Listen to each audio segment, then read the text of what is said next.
Bonjour à tous, on se retrouve pour une nouvelle vidéo. Aujourd'hui je vous présente un véhicule que j'avais envie d'essayer depuis pas mal de temps, une 595 Abarth. Mais avant de commencer, si vous souhaitez voir d'autres essais ainsi que d'autres présentations de véhicules, je vous invite à vous abonner à la chaîne pour ne pas louper les prochaines vidéos. Allez, on est parti ?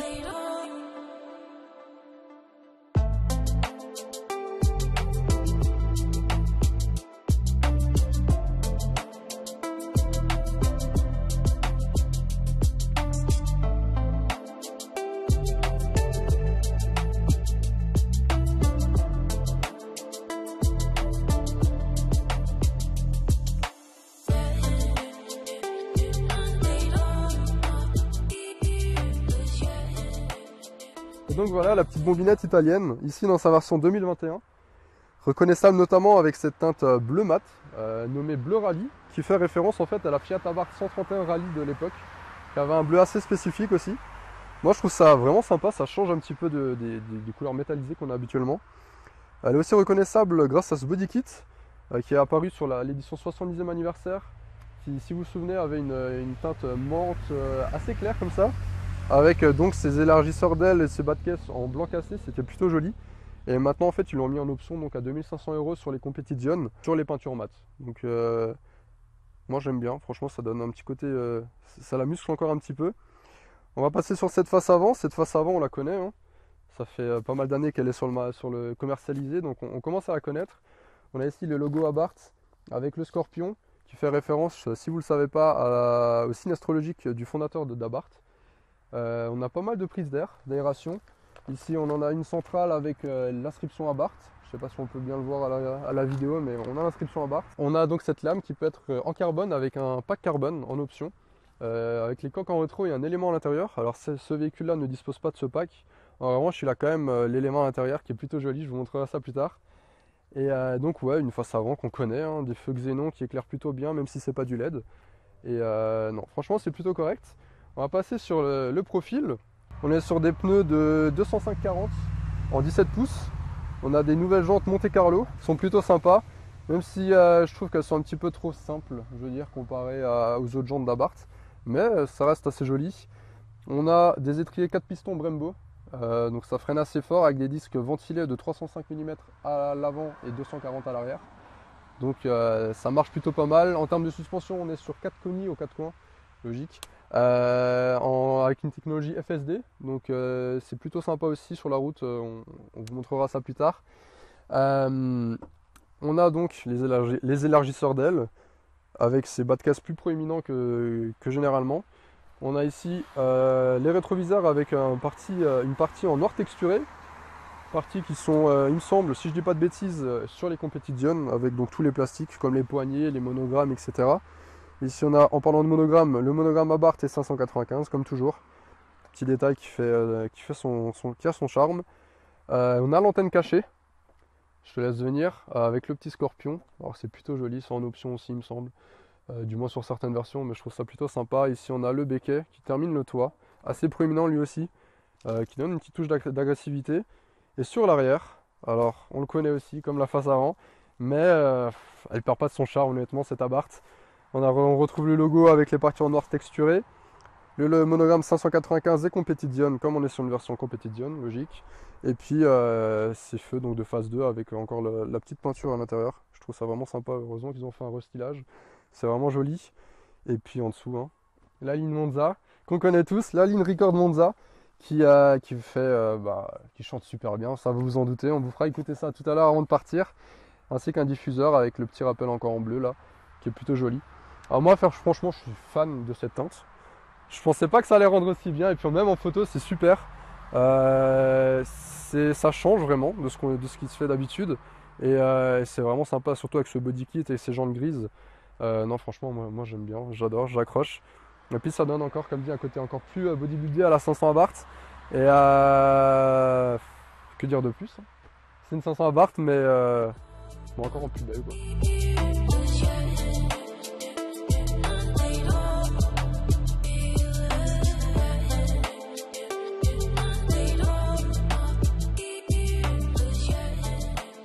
Et voilà, on se retrouve à l'intérieur. Et je pense que vous avez tout de suite compris de quoi je parlais tout à l'heure. Je parlais bien de la planche de bord en carbone Carbone qu'on retrouve aussi sur le volant avec quelques petites touches. Le volant il est lui en cuir et en alcantara. On a un petit rappel aux 12 heures ici. Et je trouve ça donne tout de suite une touche de sportivité à l'habitacle. Je trouve ça vraiment sympa. Touche accentuée par ces sièges baquets Sabates en alcantara et en tissu. Ces derniers peuvent aussi être en cuir brun et noir il me semble. Mais je trouve ça donne un petit côté classieux, mais ça ira plus sur une Turismo. Autrement, l'habitacle, ça reste une 500. Il y a beaucoup de plastique, on a beaucoup de plastique dur. On a deux écrans de 7 pouces. Le premier est ici. Et en fait, donc on a quelques informations, pas grand chose. C'est assez basique. On a, comme dit, la consommation, la vitesse, etc., la pression des pneus, le contour, voilà. Juste à gauche, on a la pression du turbo. Et si j'active le mode sport, on a le sport qui s'allume et le fond de compteur qui change. Et on a un affichage de G au centre. On a un second écran. Forcément, il paraît un petit peu lent comparé à celui de la 500e que je viens d'essayer récemment. Donc, comme dit, ouais, c'est un petit peu lent. Mais franchement, ça fait le taf. Ça me fait un peu penser à celui que j'ai dans la Giulietta. Donc, c'est Uconnect. Après, c'est le truc de FCA. Autrement, ici, donc on a le bouton sport. À l'époque, c'était marqué sport, il me semble. Maintenant, on a le Scorpion, donc le monogramme de la marque, à la place. Après, bon, ça reste la climatisation basique, etc. L'ouverture des fenêtres, que je trouve un petit peu mal placée, surtout pour celle de droite. Ici, on a deux porte-gobelets, un emplacement pour le téléphone, ainsi que deux prises USB. Et autrement, on a encore des petits porte-gobelets ici. Et quelques petits rangements au niveau des portes. Je vais vous ouvrir, voilà, quelques petits rangements, donc ça reste assez basique, mais voilà. Sur cette finition, on a encore le son audio Beats, qui est plutôt pas mal. J'ai pas pu essayer celui d'origine, enfin celui de base, mais là ça va, c'est plutôt correct. Et sur ce modèle-là, on a le toit panoramique avec le petit pare-soleil. Donc voilà, je vais vous montrer l'arrière, et au passage, je vais vous montrer, hop, l'ambiance quand on arrive. On est vraiment tout de suite dans la sportivité avec ce siège baquet super joli. On retrouve encore le petit Scorpion ici, la petite inscription Sabates. Non, franchement, on est vraiment bien. Alors, je vais vous montrer l'arrière. Je sais pas s'il y a grand chose à montrer, honnêtement, mais c'est vrai que c'est assez serré. Je vais monter, ce sera plus simple, comme ça vous pouvez voir. Alors bon, le siège recule à fond en arrière, forcément. J'ai vraiment pas de place à mi-longueur. Franchement, ça va. C'est sûr qu'on va pas faire 10 000 km avec. Je sais que sur certaines versions, on a aussi la coque en carbone là. Ça, c'est vraiment joli. Mais comme dit, on n'a vraiment pas beaucoup de place. Hein. Ça reste, comme dit, une 500. Et si je vous montre dans ce sens-là, vous pouvez voir que je touche un peu le plafond. Bon, comme dit, ça reste une 500, honnêtement. Voilà, on n'achète pas une 500 pour la place. Mais pour transporter quelques personnes, ça va. Je vais maintenant vous montrer le coffre. Alors bon, ça reste un coffre de 500, donc on a un volume assez limité. Il me semble que c'est à peu près la même chose que sur la 500e, donc 180-185 litres. Ici on a quelques sacs de photos et de vidéos, donc voilà, je pense qu'il y a la possibilité de mettre une voire deux petites valises, ou une grosse valise, ainsi que deux sacs de voyage, etc. Je pense que voilà, on peut moduler à sa façon. Et à deux, je pense qu'il y a encore possibilité de mettre des affaires sur les sièges arrière. Donc voilà, c'est un petit peu limite, mais je pense que à 2 ça va, 4 c'est un peu plus compliqué. On va maintenant prendre la route pour vous montrer ce qu'elle a dans le ventre, entre guillemets, et vous parler un petit peu de mon ressenti au volant.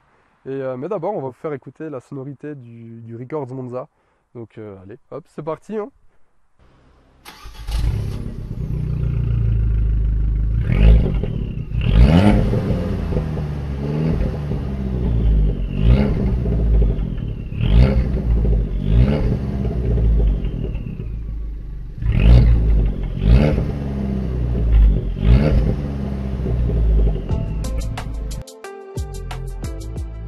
Nous voilà à bord de cette 595 Abarth et franchement ce que je peux vous dire tout de suite c'est que c'est fun.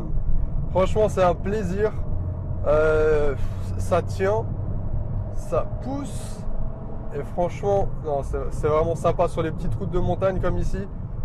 Franchement c'est parfait. Je veux dire de plus, franchement c'est tellement fun, c'est super agile, ça se place comme on veut. Hop. et ça accroche et il y a des gens devant, donc on va se calmer un petit peu. Mais ouais, je vais vous parler un petit peu de la direction qui pour moi a un petit peu deux facettes. On a un mode normal ainsi qu'un mode sport. Et en fait, en mode normal, comme je l'ai là, je ne l'ai pas encore activé le mode sport, c'est assez léger et même en ville à basse allure, franchement, ça se contrôle super facilement. Alors je pense que c'est quand même un peu plus dur que sur une 500 basique, mais ça reste franchement super plaisant. Ensuite, on a donc le mode sport.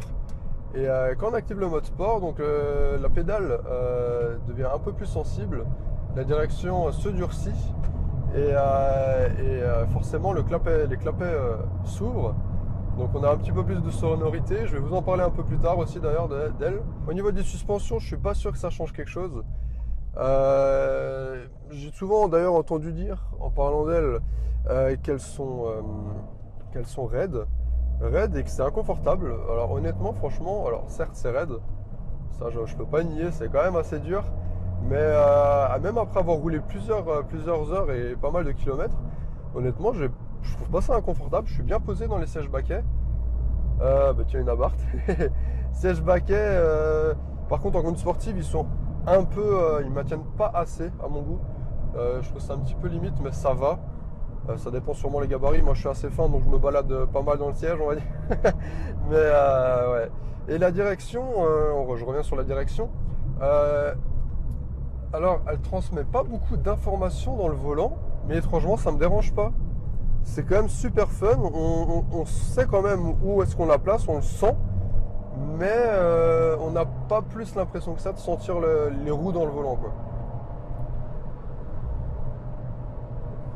Elle a un comportement assez joueur de l'arrière, sûrement dû au poids qu'il y a à l'avant et tous les bagages qui volent derrière.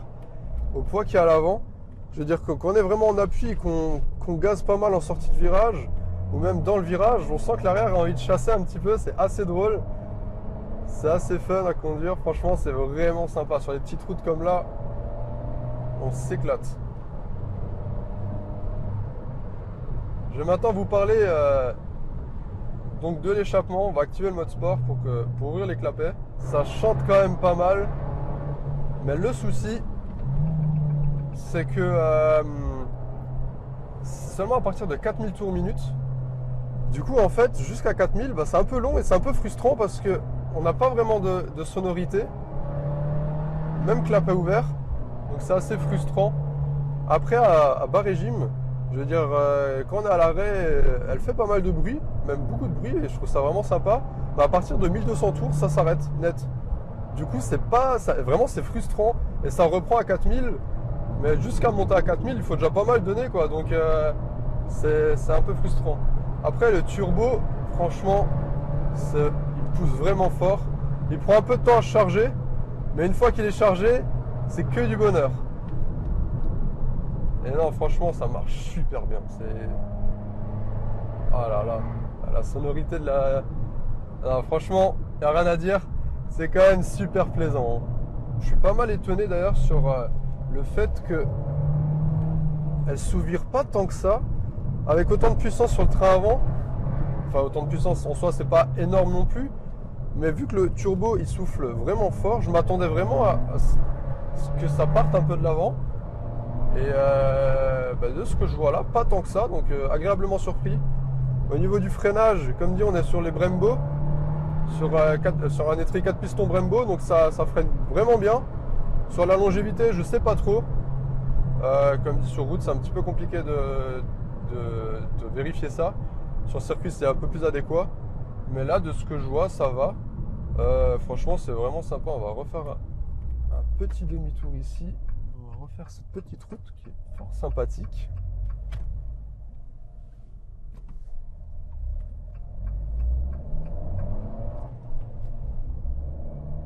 Mais ouais, non, franchement, agréablement surpris. Et là, on entend cette ligne Monza qui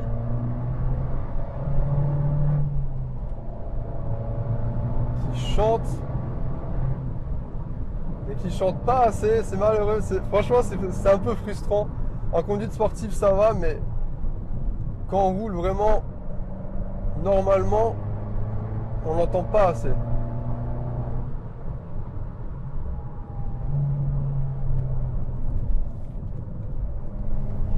ça tient, c'est super plaisant.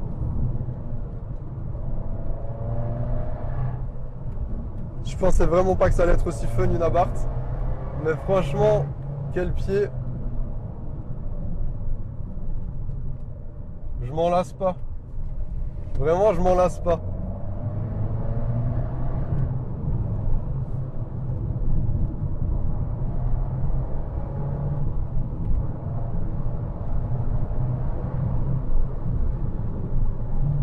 Ça freine. Oh là là là là. Et ça tient, regardez-moi ça. Et là, on sent un petit peu l'arrière qui part un petit peu, mais c'est léger sur les routes un petit peu bosselées, ça secoue un peu derrière. Il s'agite un petit peu. Mais non, franchement, quel plaisir, quel plaisir. C'est vraiment super simple à conduire. Le fait que ce soit une traction, on n'a pas la préoccupation de est-ce que le cul va partir ou autre. Alors certes, si on y va vraiment très très fort, je pense que ça peut être le cas. Mais là, juste comme ça, pour se faire plaisir, honnêtement, c'est vraiment simple à conduire. Étant donné que le gabarit est assez petit, c'est vraiment très joueur. Et ce qui est super, c'est qu'on se fait vraiment plaisir tout en respectant les limitations de vitesse. Le fait qu'on ait une petite voiture, bon, en fait, on a vraiment l'impression d'aller vite sans forcément aller vite. Et ça, c'est super plaisant.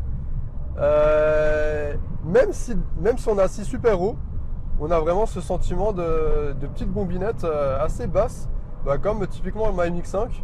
Je retrouve un peu ce sentiment, même si on est assis super haut. Et non, ça c'est franchement plaisant. Parce que du coup, on se fait plaisir sans risquer notre permis. Donc franchement, c'est top. On va faire demi-tour. Alors par contre, la direction, l'angle de braquage, c'est pas ça. Puisque je parlais de puissance, on va parler des puissances disponibles sur les 595. On a donc la 595 d'entrée de gamme, la simple, avec un 1,4 litre turbo de 145 chevaux. Ensuite, on passe sur la 595 Turismo, qui elle a un moteur de pareil, le même bloc, mais monté à 165 chevaux. Et à partir de la Competition, on a le 1,4 litre T-Jet avec le turbo Garrett, donc de 180 chevaux comme on a là. Et ce bloc équipe aussi donc la 595 SC, donc qui est la plus haute avant les 695 qui sont des séries spéciales. Mais donc voilà, en termes de puissance, donc on a 180 chevaux pour 280 Nm il me semble. On a un 0 à 100 abattu en 6 secondes 7 avec la boîte manuelle et une vitesse maxi annoncée de 225 km/h. Donc honnêtement, il y a de quoi se faire plaisir. Ici, on dispose d'une boîte manuelle 5 rapports que je trouve plutôt pas mal. Elle est très agréable à utiliser. La commande de boîte, elle est pas mal. Et surtout qu'elle tombe sous la main en fait. Elle est un petit peu positionnée en mode camionnette, mais elle tombe franchement bien sous la main. Donc finalement, c'est plutôt sympa. La 595 est aussi proposée en boîte séquentielle robotisée à 5 rapports. Donc ça, apparemment, elle se fait un petit peu vieille aussi. Bon, elle est assez lente, etc. C'est pas la meilleure option. Et puis, comme dit, une manuelle pour une sportive, c'est toujours le top, surtout sur ce genre de petits véhicules.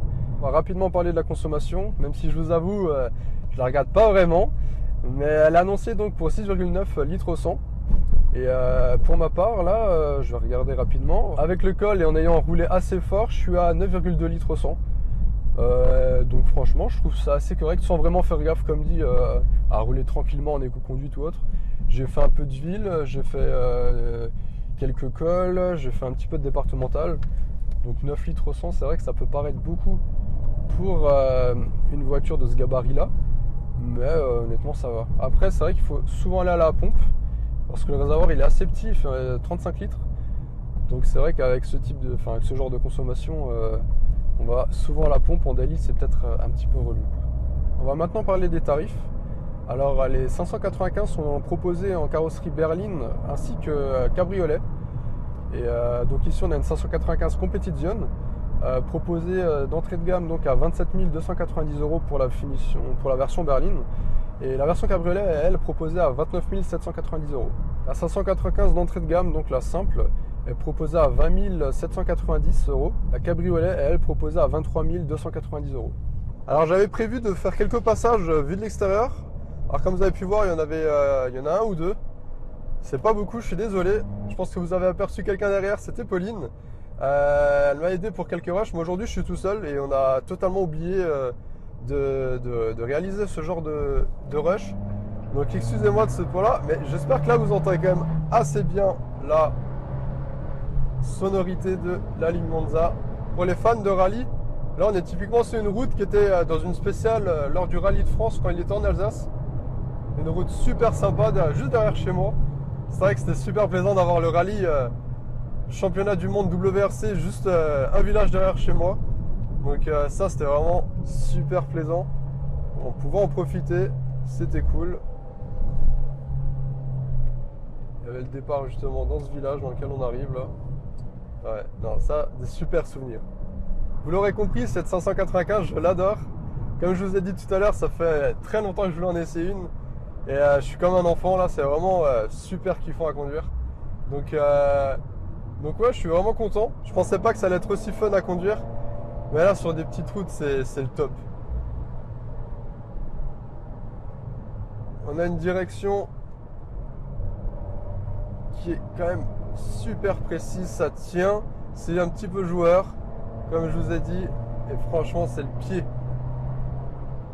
Le turbo il pousse vraiment. Moi je m'attendais pas à autant de puissance comme dit avec 180 chevaux, je me suis dit bon, mais c'est vrai que sur une voiture aussi petite et avec un poids aussi réduit, bon elle fait 1065 kg, mais je veux dire c'est quand même pas si élevé que ça. Franchement il y a de quoi se faire plaisir. Après, pour une utilisation en daily, honnêtement, je pense que c'est faisable. À 2, je pense que c'est faisable. Après, voilà, faut prendre en compte que c'est super raide. Donc en ville avec les dodanes, etc., ça doit pas être le top. Mais je pense que le côté justement deux facettes, comme j'ai dit, peut être pas mal. En ville, on peut voilà rouler avec une voiture, une citadine, tout simplement. Et si vraiment on a envie d'arsouiller, on sort de la ville, on va sur des petites routes, on active le mode sport et là on s'amuse. Voilà, c'est là-dessus que se termine cet essai. Je souhaite remercier la concession Abarth Strasbourg ainsi que le groupe S pour leur confiance et le prêt du véhicule. Un grand merci à eux. Je vous laisse leurs réseaux sociaux dans la description si vous voulez voir leur stock ou si vous êtes intéressé par cet Abarth. On se dit à très bientôt pour de prochaines vidéos. Allez, salut!